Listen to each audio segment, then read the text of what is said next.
এবারে ভিন্ন প্রসঙ্গ, ক্রিকেটার রুবেল হোসেন আর অভিনেত্রী নাজনীন আক্তার হ্যাপি। আলোচিত এই দুইজনের একসময়ের সম্পর্কের পরিণতি গড়িয়েছে আদালত পর্যন্ত। নারী নির্যাতন মামলা নিষ্পত্তি না হওয়ার আগেই রুবেলের বিরুদ্ধে সামাজিকভাবে হেয় করা এবং নিরাপত্তাহীনতার অভিযোগ এনে আবারও থানায় হাজির হ্যাপি। সাধারণ ডায়েরি করে চাইলেন ঘটনার সুষ্ঠু বিচার। সাজিদ হকের রিপোর্ট। বিশ্বকাপে রুবেল বল হাতে মাঠ কাঁপালেও হ্যাপি স্ক্যান্ডেল পিছু ছাড়ছে না। খেলা শুরুর আগে জেলেও যেতে হয়েছিল এই স্পিড স্টারকে। জামিনে ছাড়া পেয়ে অস্ট্রেলিয়া যাত্রা হলেও দেশে ফিরে আবারও বিতর্কে জড়ালেন রুবেল। স্কাইপিতে রুবেল আর হ্যাপির কথোপকথনে উঠে এসেছে দুজনের সম্পর্কের নানা দিক।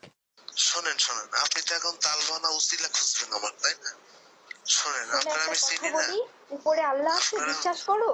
তোর মুখে আল্লাহ মানায়? তুই ননস্টপ আমার কাছে রেকর্ডিং করছিস। না, আমি বুঝতেছি না তুমি এই কাজটা করলা কি করে? তোমার একটু খারাপ লাগে? একটা ছবি দেখে পাগল হই না, আরো বহুত কিছু আছে, ঠিক আছে? ভয় পাই না, করবো না কিছু। আপনি যদি কিছু করেন তখন কিন্তু খবর আছে। তুমি আমার ভয় দেখাচ্ছ। আমার কোনো ধরনের ইন্টেন্সি নাই আপনার এইগুলো ফালতু জিনিস আমি মার্কেটে ছেড়ে দেবো বাড়িতে। তাহলে বলতেছো যে আমি কিছু করলে খবর আছে? তুমি আমার ক্যারিয়ার, আমার লাইফ, আমার ফ্যামিলি সবকিছু শেষ করে দিবা। আমি বাইচে থাকবো কেমনে? স্কাইপির আলোচনা সম্পর্কে হ্যাপি জানান এমন ঘটনার শেষ দেখতে চান তিনি। এখন আমি চিন্তা করছি যেটা এইরকম একটা অপরাধীকে যদি আজকে আমি ছেড়ে দিই তাহলে আসলে আরও 10 জন সুযোগ পাবে বা মানে উৎসাহিত হবে রুবেলকে দেখে যে হ্যাঁ রুবেল সেলিব্রিটি, ওর এটা সেটা, ও পেরে যাচ্ছে, আমরা কেন পারবো না। সো আমি ওই জায়গাটা থেকে আর রুবেলের এই অন্যায়গুলোকে প্রশ্রয় দেব না বলেই আসলে মামলাটা আমি আবার চালাচ্ছি এবং ওর এই শাস্তি পাওয়াটা দরকার আছে। মানে আমি চাই সুষ্ঠু একটা বিচার হোক, এই বিচার দরকার আছে আসলে। যদিও বিশ্বকাপের আগে হ্যাপি গণমাধ্যমকে জানিয়েছিলেন রুবেলকে মাফ করে দিয়েছিলেন, তবে আবারও কেন পুরনো কাসুন্দি ঘাটছেন তিনি।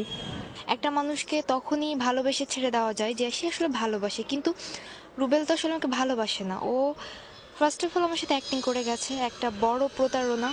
আর সেকেন্ড হচ্ছে যে যার উপর আমি কিছু করছি না তার উপর সে আমাকে এই ধরনের হুমকি দিচ্ছে, আমার সব কিছু আলাদা করে এভাবে আমাকে স্কাইপিতে ওই ছবিগুলো পাঠিয়ে।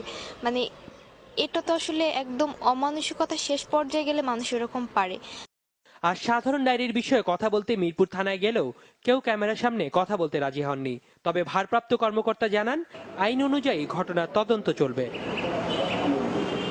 সাজিদ হক, চ্যানেল 24, ঢাকা।